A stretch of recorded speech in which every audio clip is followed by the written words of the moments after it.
Okay. Let's see. So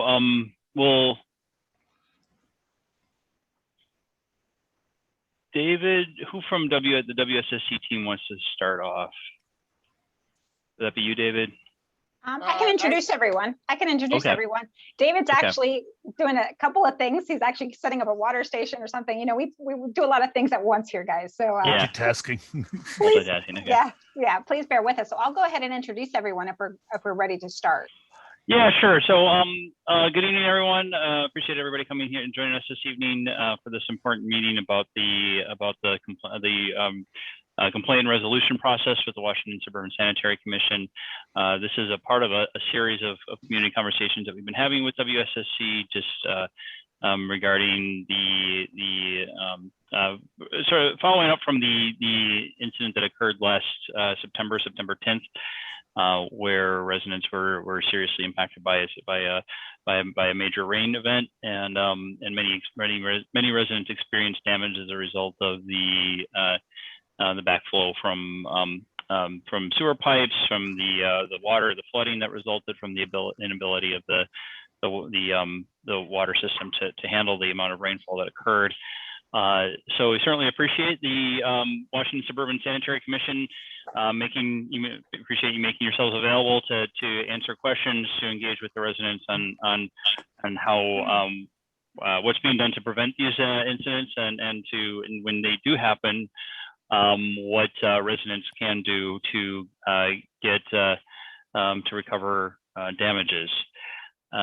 So I'll turn it over to Monica Marquina. Am I saying that right? Perfect. Yep. Monica Marquina from WSSC to well, actually, why don't I just mention who's all here from the city, and then I can turn it over to you. We have our city manager, our acting city manager, Bill Gardner. Also joined by our Mayor Pro Tem, Monroe Dennis, and District 4 City Council member Maria Mackey.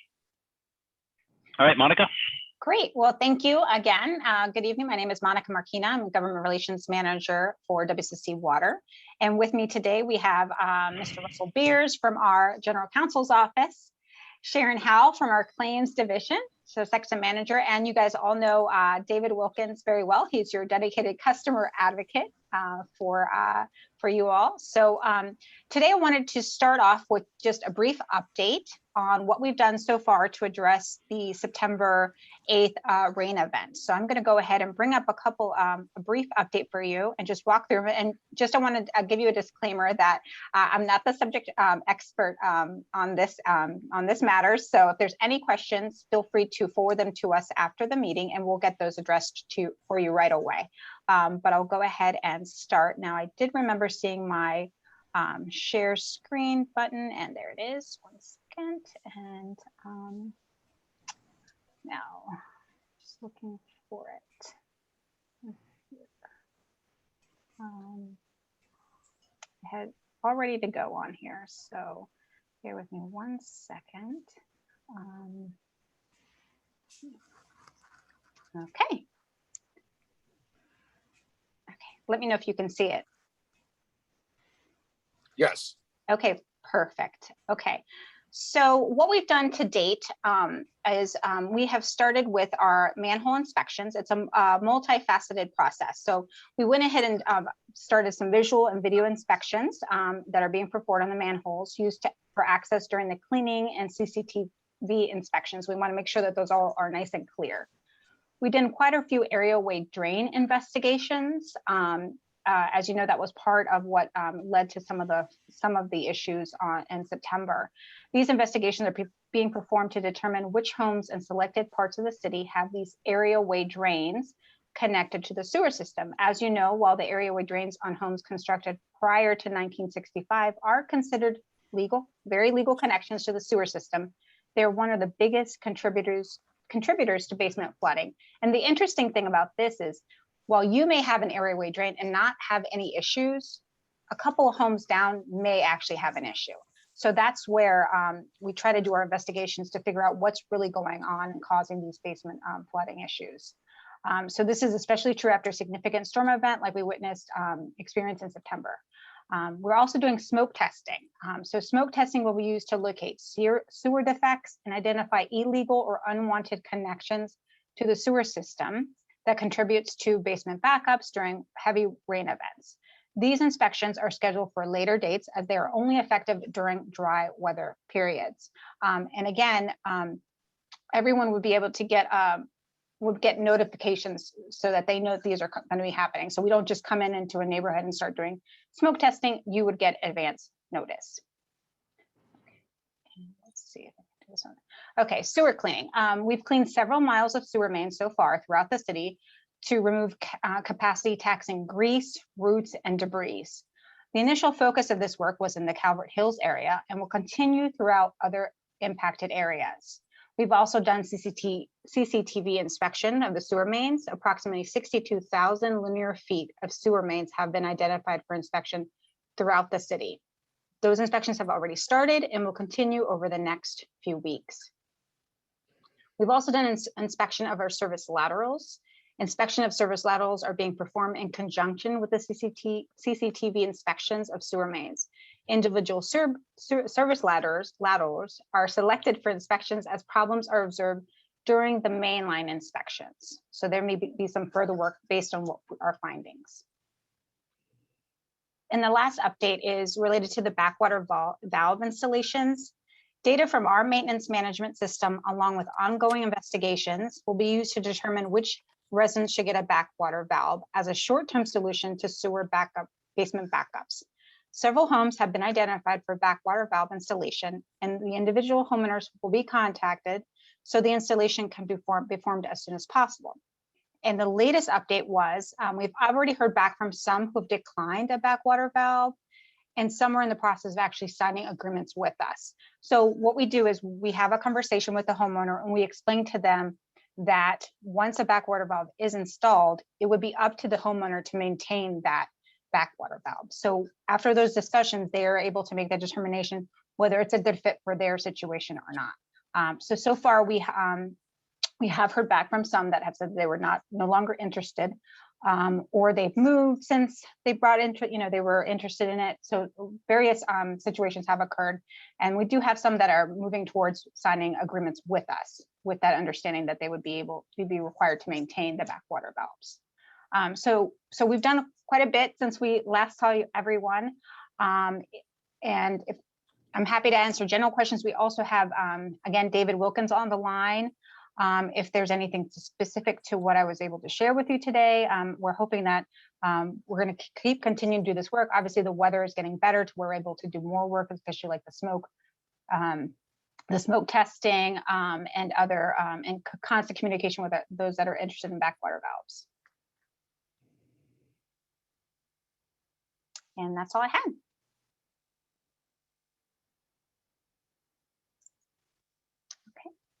So if there's not any questions, we can go ahead and move on to the claims process overview. Russell?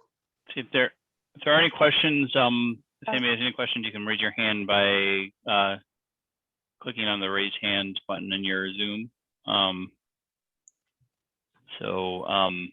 And I do see there's one person here on the phone. I think if you're on the phone, you can hit *6.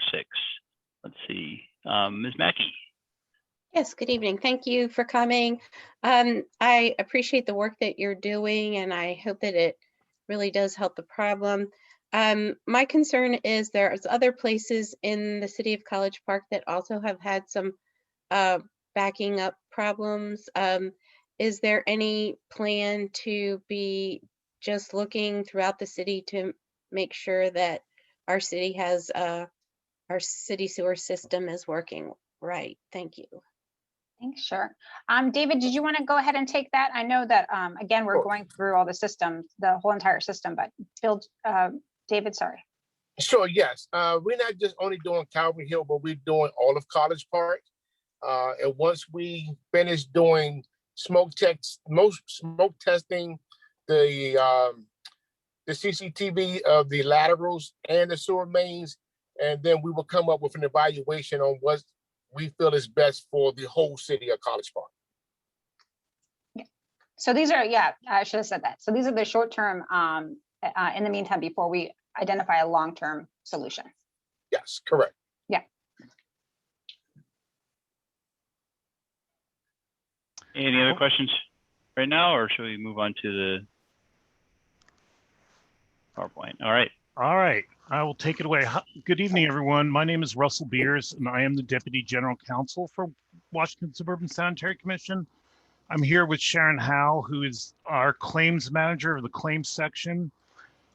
Just as a bit of brief background, I've been with the commission for 23 years, and for the entire 23 years, I've had my hands in claims in one fashion or another. When I started, I had Sharon's job, and then I've provided legal advice to claims when claims wasn't part of the general counsel's office. And now that claims came back to the general counsel's office, they report to me. So I've done a PowerPoint presentation that I want to share with you on the claims process. And hopefully at the end of the day, when we're done with this, am I sharing the PowerPoint or is that something else? Monica, is the PowerPoint up? Yeah, we see the PowerPoint. Okay, great. When we're done with this, we can, if you have any questions, I'll be happy to address the questions, and hopefully you'll have a better understanding of what our claims process is like. So these are the areas that I intend to address: the structure of our claims office, how Wssc Water is able to pay for sewer backup claims, what our process is for handling a typical backup claim, what you can do as a claimant to help move the claim along, and finally talk a little bit about the cost of the program. So we're set up now we have one claims manager, one lead claims agent, 6 claims representatives, and 2 administrative assistants. And that's the group that handles the claims. Our total annual budget is approximately $4 million a year. What does the claims section handle? Well, from your standpoint, the important things are the sewer backup and the water main break claims, but there are other claims that we handle. Wssc has a large fleet of automobiles, and occasionally one of our drivers causes an accident. People trip and fall over exposed manhole covers, and they make a claim for their injuries there. Frankly, any type of negligence claim filed against the commission is handled by the claims section. And then we do something that is a little unique to us, and that is we do what we call build work. And that is either if we damage another utility's infrastructure while we're doing work out in the field, the claim section handles the claim made by the other utility. If some other utility, or say for instance, an automobile damages one of our fire hydrants, the claim section is also responsible for recovering on behalf of the commission the cost of those damages. So we have legal authority. The legislature in 1979 for sewer and 1999 for water main breaks gave us legal authority to pay claims even in the absence of legal liability. So what we call that, essentially, what we call it is no fault. All right, so essentially all it has to be is the origin of the problem. If the origin of the problem is within a Wssc facility, whether or not we have legal liability for that, we have legislative authority to pay those claims. And so let's talk about some concepts that I think are helpful in terms of Wssc's maintenance responsibility. If you can see here, we have the main in the street. We call those the main, and that could either be water or sewer. And then we have what you might hear used as the connection or the lateral, and that runs from our main to the house. We're responsible by law for everything up to the property line, and the homeowner is responsible for the pipe from the property line to the house. And often what you'll find is there's a connection at the property line. So when the house is built, the plumber runs the pipe up to the property line, Wssc comes and builds the lateral up to the property line, and then there's a connection there.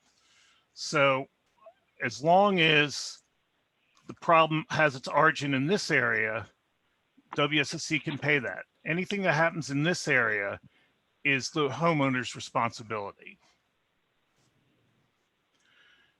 When the legislature gave us authority to pay these claims on a no-fault basis, it did limit some of the payments that we could make. So we can only pay for actual property damage.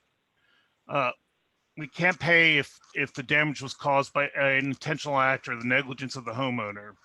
That doesn't really come up very often. I can't think of a handful of times where that's come up in the 23 years I've been here. And the legislation also gave us the authority to create regulations to sort of flesh out how we go about doing our business a little bit more. All right, and so WSSC has enacted that regulations. And as I said, one of the parts of the regulations is that the origin of the problem has to be in a WSSC water maintained portion of the line. We don't, unless there's legal liability, unless there's evidence of negligence, we don't pay for bodily injury arising from water main breaks or sewer backups. We don't pay for automobile accidents caused by water main breaks in the absence of legal liability. Our payments are limited to property damage. So things like emotional distress, inconvenience, things like that don't get paid in the absence of legal liability. And we won't pay insurance companies subrogation claims on a no-fault basis. And the reason we do that is, you know, the insurance company takes the premiums to accept the risk. And if we have legal liability, we'll certainly reimburse the insurance company, but not on a no-fault basis.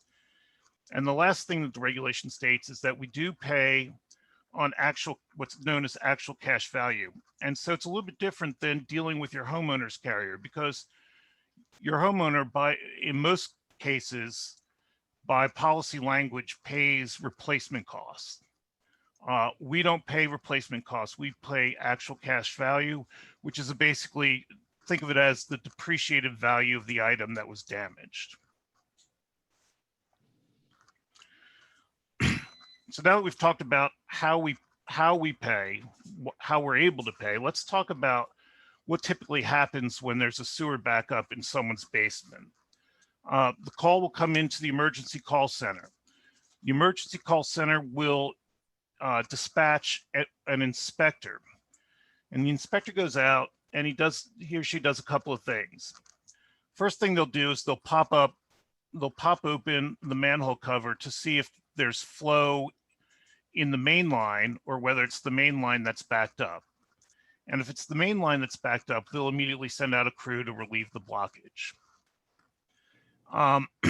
If the main line is flowing, that means it's more than likely a problem on the service lateral. And so what we'll do in those cases is, if we've had previous history with this particular house, if this is not the first time that there's been a service lateral problem, and we know there was a problem in the past on our portion of the service lateral, we will go and send out a WSSC plumber to relieve the line. If this is a first time occurrence, we ask the homeowner to call the plumber. And then what the plumber will do is we'll do the snaking.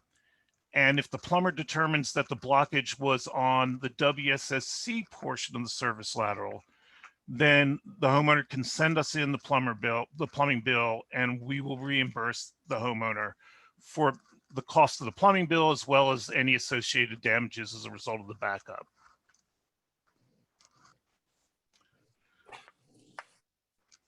All right, if the origin of the backup, what do we do if we've determined that the origin of the backup is on one of the WSSC's portion of the system?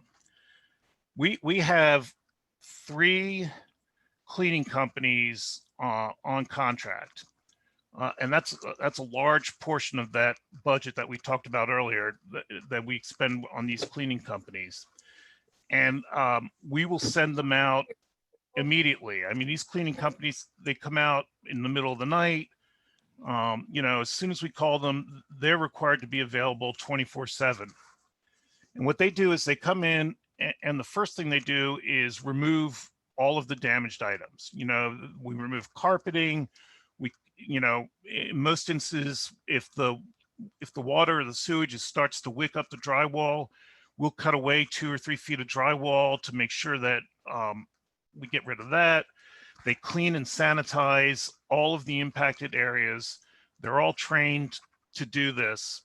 And then they do a couple other things to sort of help the claim start moving along. They'll write us a structural estimate for the cost of what it's going to repair, what it's going to cost to repair the structural damage to the property. They will also work with the homeowner to do an inventory of any of the personal property that may have been damaged as a result of the event. They take a lot of pictures for us. And as I said, they're typically, these contractors are typically there within hours. But just to go back to sort of this rain event in September, they were overwhelmed. I mean, it wasn't just the WSSC work that they had to do. They had all kinds of work to overdo. And so sometimes in these large rain events, we do have capacity issues. And we do our best to try to find ways around it.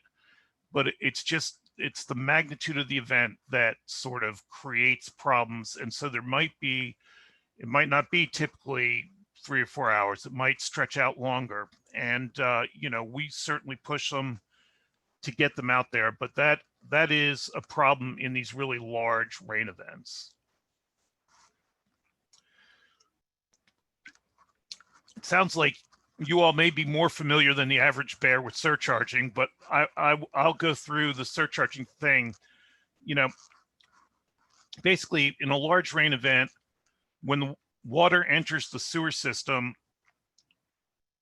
and it exceeds the capacity of the pipes that are being used to carry away sewage. And that's what and when that happens, the pressure is going to look to relieve itself somewhere else. And that water starts creeping back up the service laterals. And that's why you get basement backups during surcharging events. And, you know, how does the stormwater enter the sanitary system? There are typically 3 ways. These area way drains that Monica was talking about earlier. Sometimes we get these overwhelmed, the stormwater system gets overwhelmed and it starts flowing into manhole covers in the street.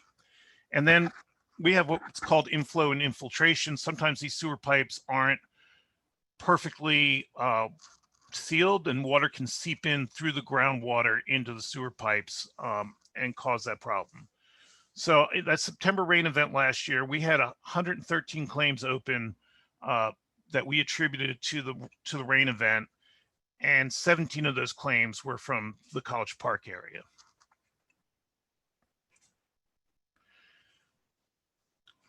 So how do we process your claim? Typically, either the utility tech that comes out to relieve the blockage or one of our contractors that comes out and does the remediation will give the homeowner the claims form and the telephone number for claims so that they have a means of contacting WSSC's claims section. We are able to have claims filed online on our website. Once claim is filed, we'll send out a letter and a claims form again to advising the claimant that they can also make their claim under their homeowner's insurance if they have that coverage, because we suggest that because of the difference between replacement costs and actual cash value. And we require our adjusters to make telephone contact with the claimant within 48 hours. So hopefully within a day or two, you've talked to your adjuster, you've received the forms that you need to get things moving. And you've also had, hopefully in less than a day or two, you've had the remediation contractor out there taking a look at your basement. The adjusters have 30 days to make a liability determination. That's whether, you know, did the event originate in one of our pipes? In a surcharge claim that involves determining how the water entered the home, because if you realize too that during these major rain events, there are times when the stormwater system gets overwhelmed, and we've actually seen basement doors being pushed open by the water pressure outside the door, and that's not a sewer backup. That's a problem with the stormwater system. And then is there a case of legal liability? And most times that involves determining whether or not we've had a problem on this particular section of pipe before, or whether we had that particular section of pipe on preventive maintenance and we failed to keep our preventive maintenance schedule. Our goal is to have claims resolved within 90 days.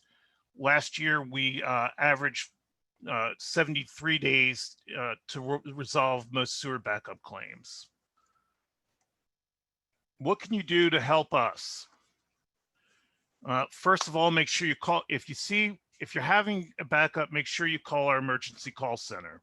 This allows us to send out an inspector to determine the nature of the problem.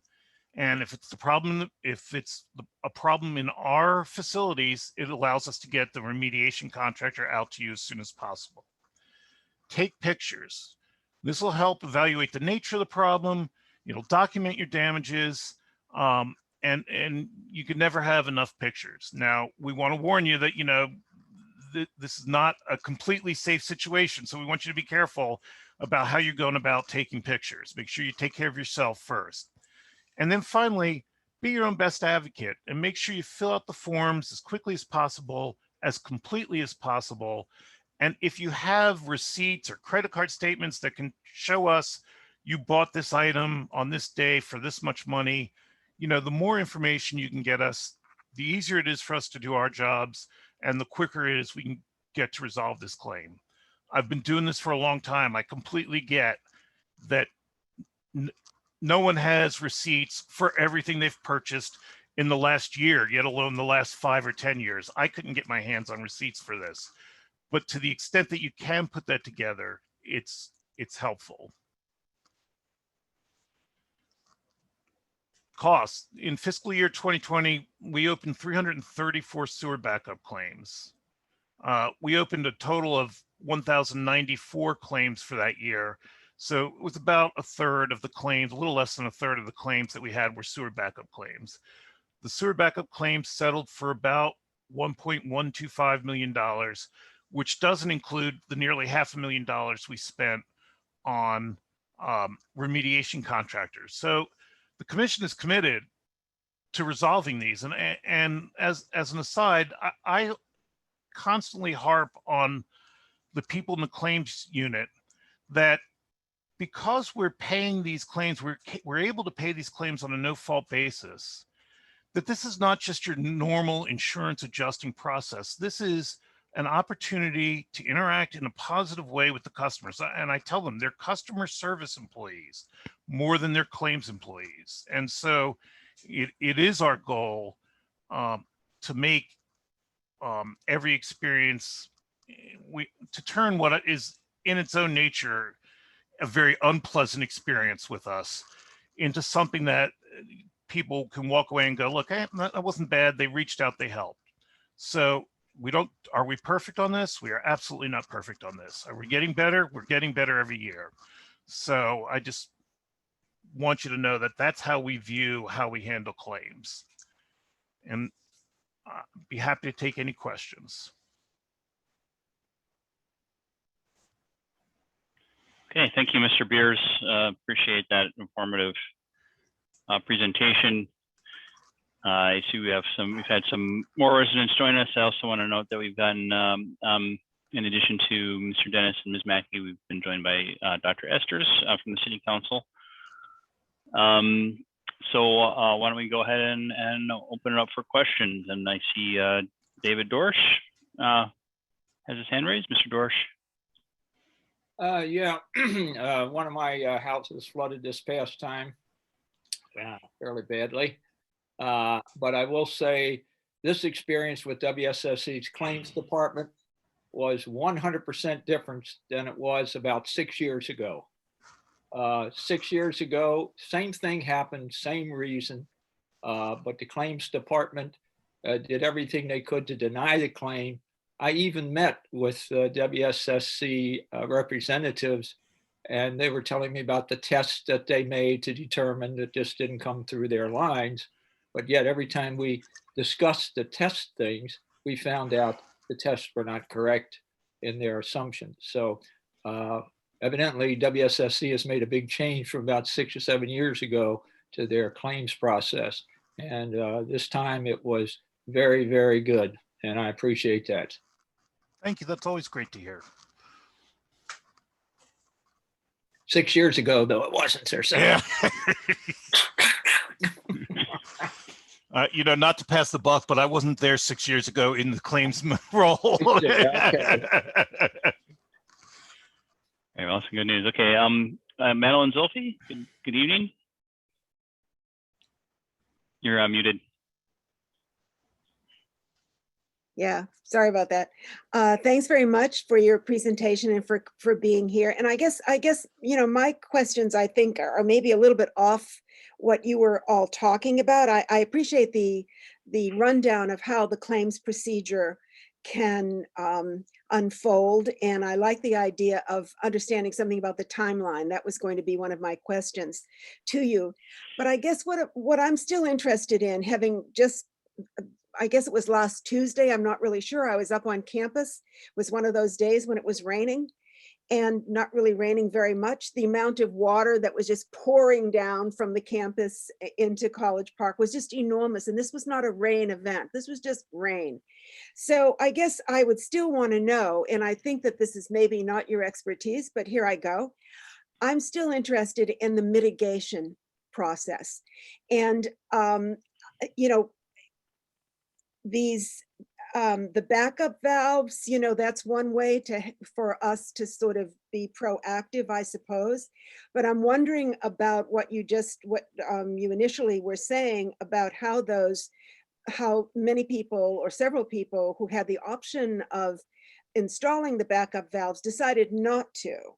And I'm wondering about what the maintenance issues are there that might have made them think, gee, this isn't a great idea.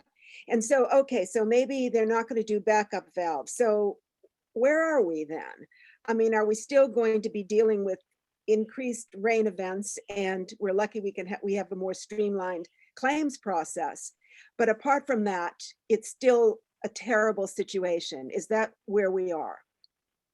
So I will say that what you're describing has more to do with stormwater management Yes, and it does, mitigation. Yeah. So what we're trying to do is trying to figure out what we can do within our system to seal it as tight as possible, right? Because as we just described, when you have an inundation of water, it's going to look for somewhere to go. Right. So that's what we're doing with like the smoke testing, the CCTV of all the lines. We want our infrastructure to be as tight as possible. And in the long term, once we get everything back, is what are the solutions long term to help College Park? Again, we have nothing to do with stormwater. We're happy to assist in any way we can with that's strictly with the county. There's nothing that we can do with that, but we are working to what we can do to mitigate from our infrastructure, from what we can do to seal it as tight as possible. And I can't speak to why people wouldn't want backwater valves. It may be that they haven't, again, if they haven't experienced flooding in their basements, they may choose not to have a backwater valve. But just because I have a backwater valve doesn't preclude an issue for popping up 3 houses down, right? Like the airway drains we talked about. You know, I may have an airway drain that hasn't caused me any problems, but because it's connected to the system, that's adding water into the system and it can push things over capacity.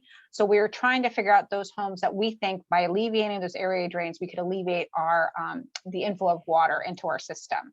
But we can only do so much. We're hoping that people will to contact us if they are aware that they have an airway drain. Just because it's not impacting your home, it may be impacting your neighbor's home or a couple homes down the block. So we're doing everything we can. We're looking at it from different angles.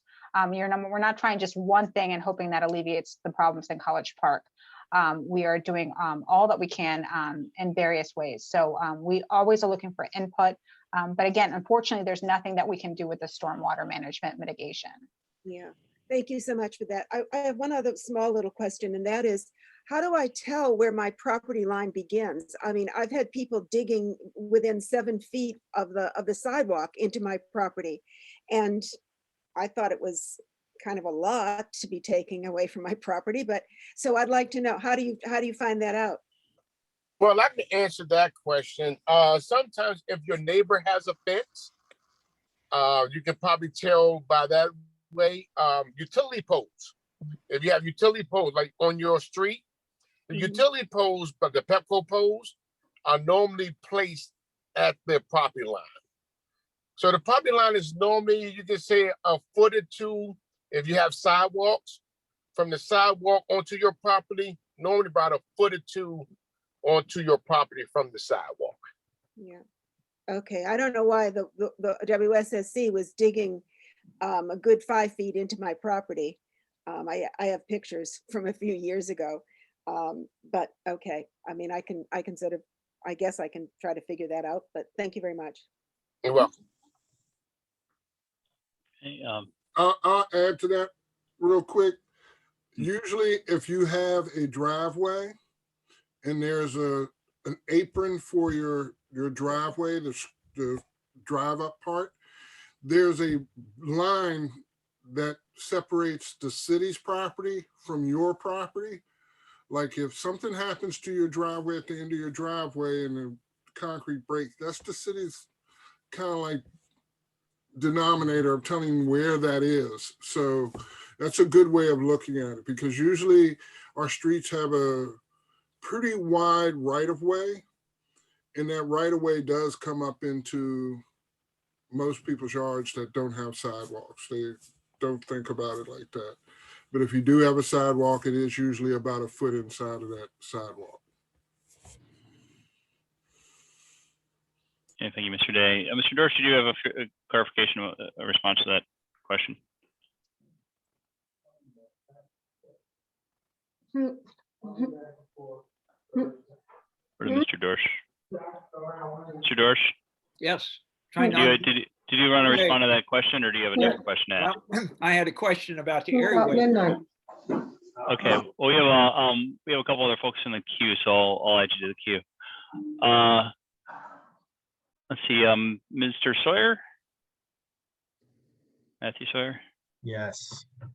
Hi, everyone. Thank you for having this tonight. Again, these events are obviously frustrating for a lot of people, but it's nice to know that you all are involved and taking some actions, and it's very appreciated from not only from myself and my family, but I mean, I've talked to plenty of other community members, and they feel the same way. Although I will say my claims hasn't been as nice as Mr. Dorsch's, but nonetheless, I still have appreciated the professionalism of everyone.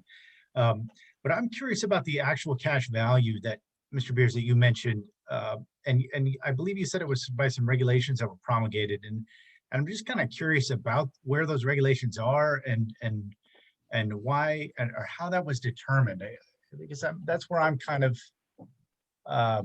coming up against. You know, obviously there's some numbers that when you're trying to replace or trying to fix some damage, and so, you know, someone's telling you that the value of it is one thing, and you're looking at an estimate from a contractor that's telling you something completely different. It's difficult to sort of come to, you know, a resolution in your own mind, nothing else on that. So I'm just curious about that. Well, I think, you know, two places. One, and Mr. Sir, I'm happy to send you a copy of the regulation tomorrow if that's helpful, but it's a WSSC regulation, because when the legislature gave us the ability to resolve these things in a no-fault fashion, they also gave us regulatory authority to determine how to do that.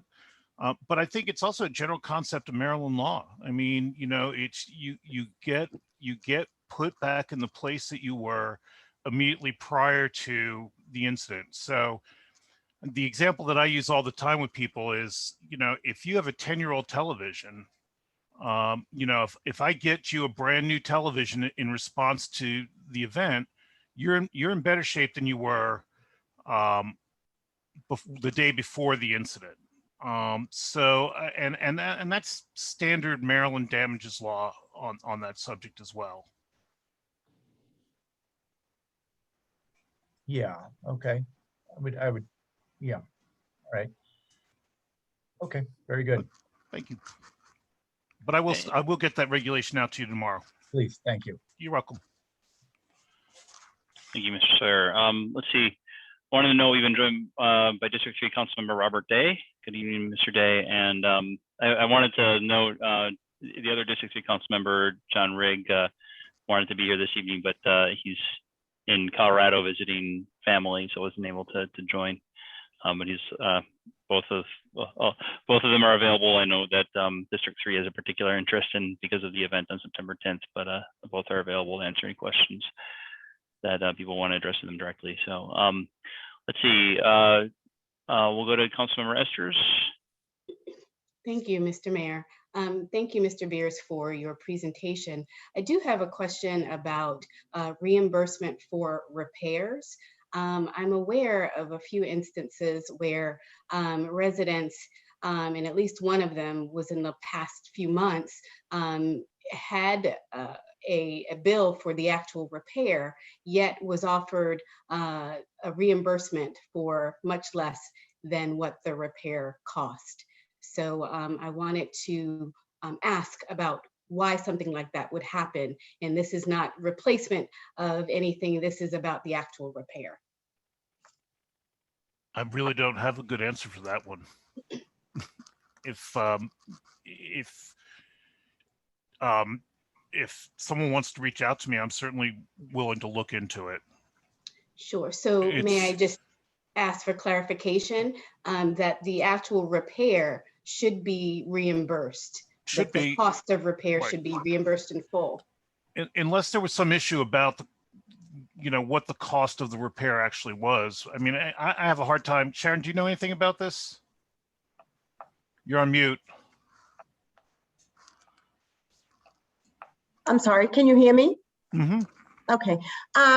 What type of repair was it? Was it for structural damage or?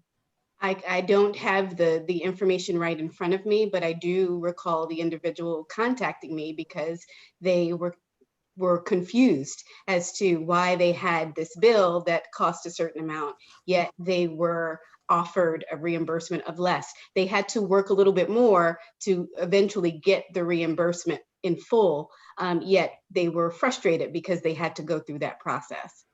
Yeah, we'll be glad to take a look at it. If you could share it with me. My email address is Russell, Russel. Everyone wants to put a second L on it, but that was my grandmother's fault. .beers, BEERS, @WSSCwater.com. And I'm more than happy to take a look at it. And mine is Sharon.Howell. And the same at WSSCwater.com. Okay, thank you. Thank you. Certainly. One thing in regards to the questions about the lot lines, you can also look on pgatlas.com, which provides a map. It's a little bit complicated to use unless you've used it before, but you can actually look up your address there and look at exactly what the lot lines, and that shows exactly what the lot lines are. If you do the overview map or the overview image, you can get a sense of where exactly your lot line runs.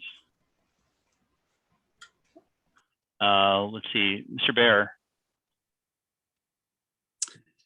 Good evening, and thank you, WSSC, for coming tonight. I won't like to reflect on a couple of things that have already been said. One, Dave Dorsch was eloquent in saying that, yes, WSSC has been very good this time. This is now our fourth time on our Calvert Road property where we've had a sewage backup since I believe it was 1999 was the first. And WSSC and DMV Fire and Flood, who came out as WSSC's contractor to do the cleanup, they were excellent to work with. But I am concerned about both the short-term and long-term solutions here, because 4 times is already 4 times too many. And we had previously requested a backwater valve or backflow preventer, and that request had been denied by WSSC in the past. On our recent request, saying that the September 10th incident was the worst we've ever had. Some of the comments from WSSC were, well, if we put a backwater valve at your property, well, Dave Dorsch's property up a block uphill, well, his may now get worse. And I'm like, well, does that mean WSSC is just relying on my basement to be the overflow sewage, department and tank, and you're relying on my property to handle the sewage? So that's like question number one. How could I would like to have a backwater valve if we can, figure out where to put it on the property. But I'm also thinking now, so that's question number one. And question number two is long-term solution, how long-term? And we've been dealing with this since 1999. And we've done WSSC has done studies, for example, I believe it was 2014, where you did put down the cameras, you did the smoke tests. There was a report and an assessment. Some of that resulted in additional jetting of the line that helped out a little bit, but it hasn't resolved the problem. And we're looking at all this additional development and construction along and potentially in the area of Calvert Road and west, uphill, all the uphill stream of this flow. And it almost seems like there has to be a larger sanitary sewer line main. Really, I mean, that seems to be one of the solutions, because the infiltration on the stormwater, which is affecting this and creating this problem, doesn't seem to have any resolve either. We know that PG County has worked on a multi-million-dollar solution, but they're designing only to the 10-year flood. And the flood that we had on September 10th, we were told, is somewhere in the 200 to 500-year flood. And that's what's causing the sanitary sewer from backing up. So question number two is, what is the long-term solution? Is it a larger sewer main, and how do we get to that? And what is the time frame? Thank you. Okay. Go ahead, no, go ahead, David. Okay, we were provided a list from the city of residents that wanted a backwater valve. I don't have that list in front of me, like I said, because I am at a job site right now. Was your address on that list? Do you know of? I haven't seen that list, but when Councilman Rigg did ask and solicit the survey and who wanted backwater valves, we did fill out the survey, and it was affirmative. Yes, we wanted it. So, okay, but I haven't seen the list you're talking about. Okay, if you can say your address, and maybe Monica can write it down, and I will double check the list tomorrow when I get in my office, and leave your contact information. I can contact you to see if your name is on that list. I know I have contacted 10 customers so far off of that list that were approved for backwater valves. We have one that have signed the agreement so far. We've had 2 people who have decided that they did not want backwater valves. But if you share your information with that, we'll look into that, and I'll get back with you tomorrow. So just make sure I have your contact information. To answer to number 2, as Monica said earlier, we're in the process of doing this evaluation, and it could be that we have pipe segments that have holes in them or cracks in them, which is also allowing the groundwater to seep into our pipes. One of the things is the areaway drains, and trying to figure out where these areaway drains are and try to get these areaway drains disconnected.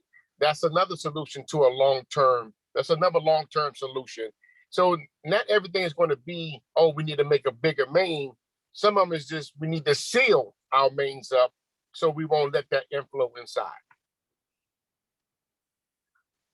Thank you for that, but I guess reflection on two more elements then. Again, there's additional construction, and I don't know how far west of our property all that additional construction uphill along Route 1 is going to add to the sewer load, sanitary sewer load, and is that being taken into the consideration? And the second is on the backwater valve. For those people who have signed on board to have that installed, I've heard conflicting information over the many years. Many years ago, when we were looking into this, it seemed like WSSC was going to be responsible for the installation and maintenance. And now I've heard from at least one neighbor who received the letter from WSSC saying, they're offering to install one at no liability, and it would be the homeowner's responsibility in entirety for the bi-yearly maintenance and hiring an individual plumber to be responsible for all maintenance. Can you elaborate or provide details on both of those issues? Again, the construction, additional load on the sanitary sewer west of like Rhode Island Avenue and Calvert Road, and the maintenance of a backwater valve installed by WSSC. Okay, when it comes to new construction, they submit their designs to WSSC for water and sewer. And we are supposed to do the research to make sure that one, say for water, that we have adequate water pressure and water flow and volume of water to serve whatever that new construction is. And we're supposed to be doing the same thing with the sewer prior to that new building or shopping mall being constructed. We should be making sure that whatever their capacity is as far as sewer, that we can handle it with our current load. So that should be being done. That should be being done in the forefront. The backwater valves, yes, the letters that are being sent out now is the responsibility of the homeowner to maintain that backwater valve. I believe largely we do not have the staff to properly stay on top of the maintenance of the backwater valves that are being put in. Yeah, there are some that we put in in the past that, yes, WSSC does maintain, but these ones, yes, we're leaving it to the homeowner to properly maintain them. Okay, so I wanted to go to Mr. Dorsch and then Mr. Sawyer and then Mr. Springer. Yeah, my question was on getting rid of the stormwater, whatever you were talking about there, as far as like areaway drains. When these houses were built in this area, WSSC had a combined system, as most places did. Sewer and rainwater and so forth, gutters, all that went into the same system. Now, when we're talking about segregating this, what would happen to the drain in front of, say, your back entranceway or something like that, if WSSC decides to disconnect that from the sanitary system? Are they going to reconnect it to the stormwater system? That's number one, and then I got a question after that. Okay, so the answer to that right now, we really don't have an answer. I think the proper way now, if we have an areaway drain, to instead of connected to the storm system, which belongs to the county, would be attached to a sump pump. And then that sump pump would then pump the water outside your house, and whether that's connected to some type of French drain or the storm drain, that would be between the homeowner and the county. So that's the answer to your first question. That's not a very good deal, let me tell you, because the place where sump pumps go, the electricity, all that good stuff, that's not an easy deal. Yes, sir. What was the other part? No, you didn't say the second question yet. Oh, the second question has to do with the capacity of the stormwater system, which we know is not WSSC's responsibility. But the last flood we had, which was just like the one, it wasn't 20-year or 50-year flood. It was just like the rain event we had about 6 or 7 years before. And before that, as Bob said, we had another one about 5 years before that. So basically, we consider these the 5-year rain events. And believe me, I stood there and watched this one build up. The problem we have is the water cannot get underneath the railroad tracks fast enough. So the solution that has been proposed and supposedly is been funded is to, number one, build a box that will temporarily hold most all of the water that comes down to the manhole behind 4813 on Calvert Road, which is where everything starts backing up from. That was supposed to take place last year. They're going up onto the playground and build a large box underneath the playground, maybe 100 foot by 100 foot by 20 foot. I've worked on several of these across the country. I know how they work. Nobody started anything yet. And the last I heard, it was supposed to take place this spring. Now I understand it might not take place to the fall. Somebody here needs to do something, like our city council, to push this thing so we don't have another flood in 4 or 5 years, which we are going to have if this thing doesn't get fixed. And the fix is to be able to contain this water long enough so that it doesn't flood, that there's more time for it to get underneath the railroad tracks. As anybody that's worked around the railroad knows, the railroad doesn't want you under it, over it, or near it. And so it's very, very difficult to increase the size of the utilities going underneath the railroad. So the thing that was come up with by the engineers that spent about 2 years working on this was that it was going to be 3 phases. And one of those was going to be building this box. So the question is, does anybody have the answer to it? When is this actually going to happen? Well, that would be a Prince George's County government question to answer and not a WSSC, because we do not manage stormwater management. I understand that, but this affects WSSC directly because you get the surge, which is not only coming from maybe airway drains, but as you have said, it comes where the water can leak into the WSSC system. Normally, it's not just groundwater because this only happens when we have the huge rainstorms. So somehow or other, someplace, there's something big enough that lets all this water into the WSSC system very, very quickly, and a very large amount of it. You're correct. Right, and we were certainly invested in whatever permanent solution that the county comes up with. We are always a willing and happy partner to work with the county. So we're hopeful that that project will get back on track. I know your community has been waiting a very, very long time for that to get back on track. And again, our team is always open to collaborating in any way possible with the county to move that project forward. So we hope to hear something soon. I'm disappointed to hear that it may have been postponed again. It's my understanding that from the last meeting from Councilman Glaros that was fully funded and was red lighted. So I'm disappointed to hear that it's somehow been stalled. Red lighted means stop? I'm sorry, green lighted. Oh, okay. Yeah, green lighted. Yeah. So, but it's my understanding that it was, as you know, full steam ahead. So I'm not sure what happened. And I understand the whole CSX and everything else, that they don't like anybody to impede on their turf. So I do understand that. And my understanding is that it still is fully funded and green lighted, not red lighted, Right. and should be moving forward soon. So I can check with Councilmember Glaros to check on the status. But Mr. Dorsey, as I think you know, we've sent several letters and been very I know. vigilant to keep on the county to make it happen. So hopefully. What else can we do to make it happen? Because it needs to happen.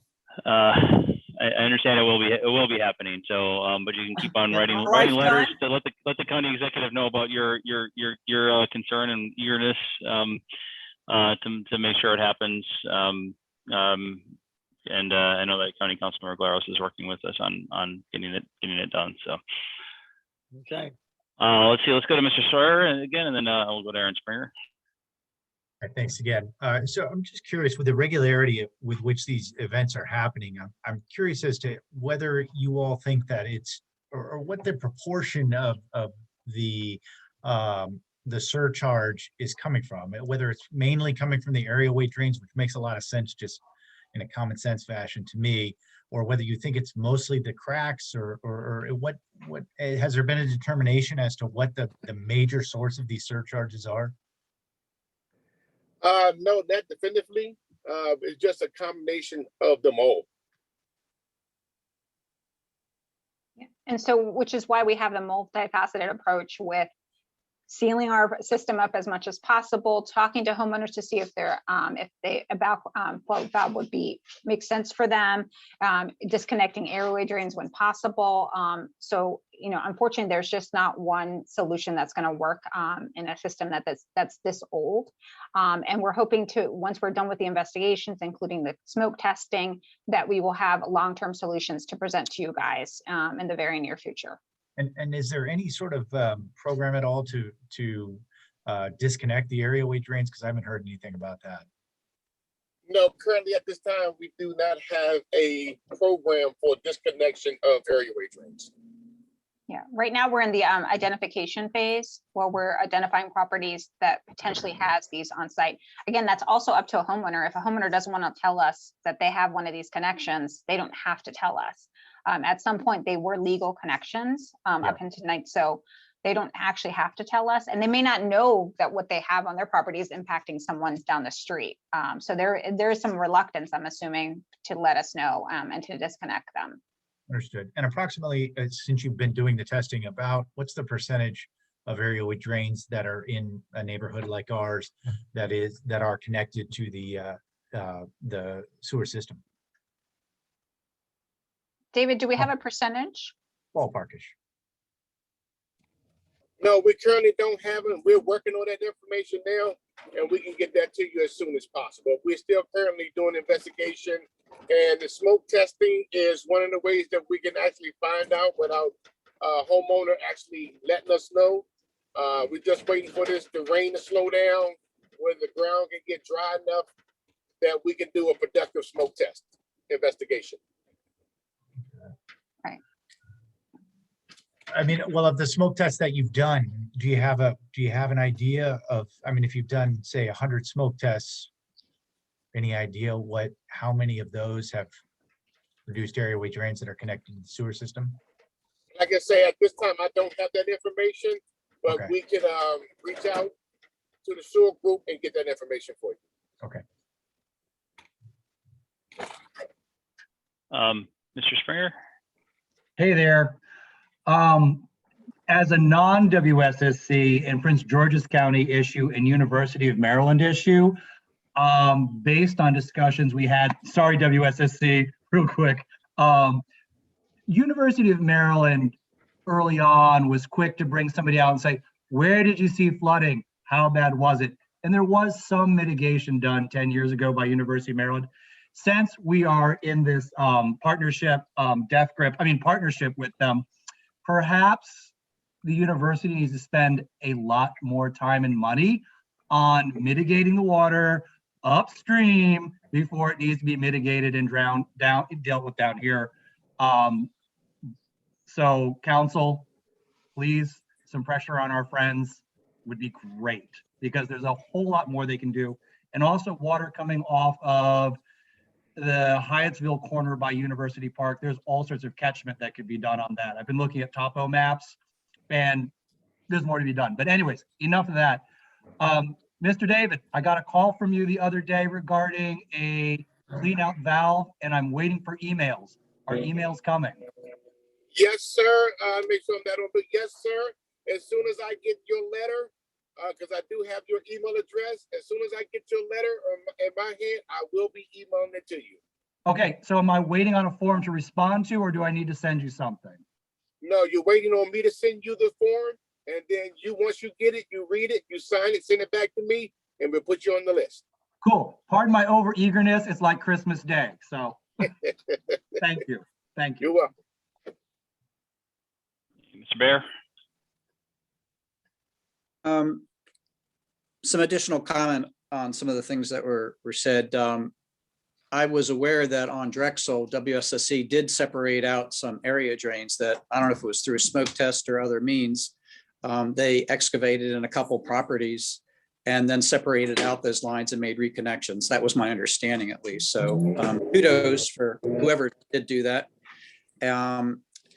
Number two, someone needed my address. 4701 Calvert Road is our address. And then going back to, I believe it was Mr. David Wilkins' comment about the design for the sanitary sewer for the new construction. And that might even include the new city hall, which is certainly uphill from us. I don't know if it's upstream. So when the design team is looking at this, yes, they're looking at the theoretical design. For example, whatever size sanitary sewer main is running down Calvert Road has a theoretical capacity, but when it's being reviewed, is there a comprehensive or holistic understanding of the fact that it's not operating to the theory, it's operating to the reality of infiltration which includes other things too. When we've had these violent storms, Calvert Road went under, I don't know, 6 inches of water. So all those manholes have openings in them. They're not, hermetically sealed. So all that water is pouring straight into the manholes as well. And that's the reality. That's not the theory. So, is WSSC, when they look at these plans upstream, uphill, and this new development, is that being looked into? That might be a better question than my prior one. Thank you. So go ahead, Monica. So I was just going to say, if there's specific developments that you're concerned about, you can certainly send them our way. We can have a more comprehensive response from our development team to kind of address your concerns. But I'll let David answer some of them. Yeah, I was going to say that's a great question, and like I said, I'm not in that department, so I know what's supposed to be done when they do these evaluations. If they take in account for huge storms and infiltration and inflow, I'm not sure, but we can get that information and get back with you with that to make sure we give you the correct information. Okay, thank you. And since you posed the question and opened that door, I guess, I am concerned about, at one point we were told in a meeting long ago that the Calvert Road sanitary sewer main does get distribution from Route 1. And in fact, years ago, and part of the increased jetting of the line and the cleaning of the line was due to grease coming from the restaurants that were located on Route 1 in that smaller shopping center, some of which was obliterated to create the new city hall, which is going to have an increased sewage level. Sewage load might be the appropriate term. And then, of course, the entire new construction of Calvert Road extended west of Route 1, which is people are referring to as the Bizzuto development. Yes, there was a hotel there and there was a restaurant, but that's not the capacity of the new system. And so my concern is, where's all that sanitary sewer going? If it's not going, south on Route 1 and it's coming into the Calvert main, it might be time for me to raise my house up about 10 feet and turn over my basement to WSSC for the sewage overflow, We'll certainly follow up with you. I'll connect with Bill to see if what it's on the horizon for you guys and what your specific concerns are, and get some comprehensive responses for you. Okay, thank you. And if it turns out that there's a problem, I guess the city hall can just cut back on their use of the new toilets, right? Right, Mayor Wohan? We're good on that? I will say that I don't know the specifics of this, but I do know that there is a review to make sure that that there are adequate public facilities to account for all the planned use for any new development. So yeah. I can make sure that we have that we get back to you on specifics about what sort of review is done. But,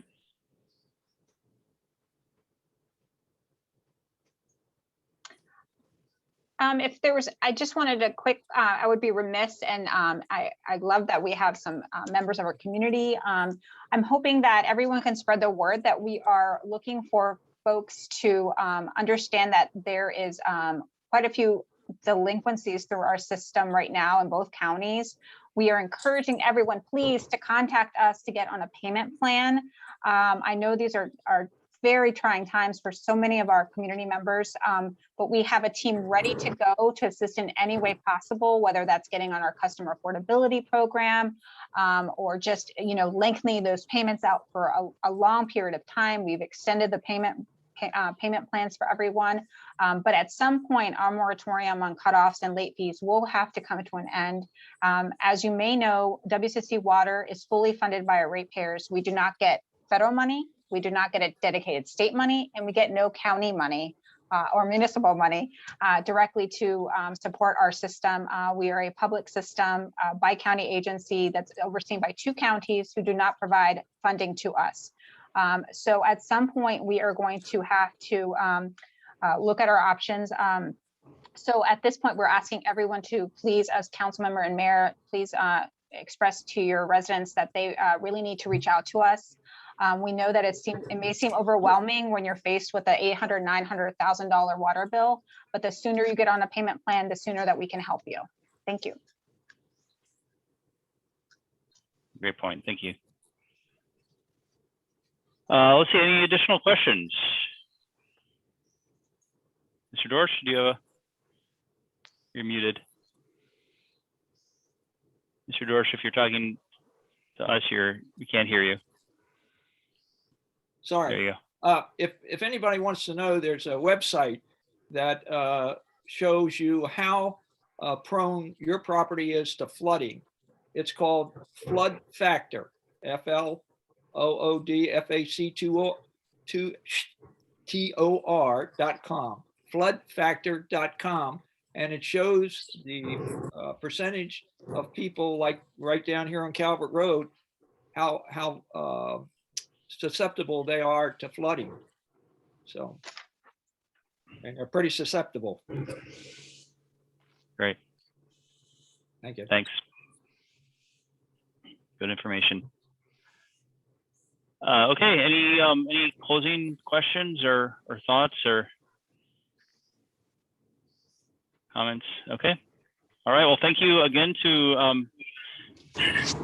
all of our, to Ms. Marquina, Mr. Wilkins, all of our WSSC representatives here, Mr. Beers, and thank you to all the residents who were able to join this evening. And as we continue to work on addressing these concerns and plan for the future of our city in a way that will ensure the safety and protection of all of our homes and property. So we'll be keep in touch with us if there's any other questions or concerns that you have. I think well, I know Mr. Wilkins, I think you've shared your contact information with people in the past. What who if there are any other questions about this, who should they reach out to? Yes, well, let me give, just in case anybody's on the call who don't have it, my email address is david.wilkins, WILKINS, @WSSCwater.com. And my cell phone number is 301-648-6953. 301-648-6953. Yes. Okay. And as always, please work through Bill. He's been excellent, just a great contact, and we're happy to answer any other questions or concerns on any matter related to WSSC Water. We appreciate this opportunity. Thank you. Thank you so much. All right, great. Thank you, everyone. Have a great Bye, evening. everyone. You All right, have too. a great evening. Take Bye-bye. care. All right, goodbye. Bye.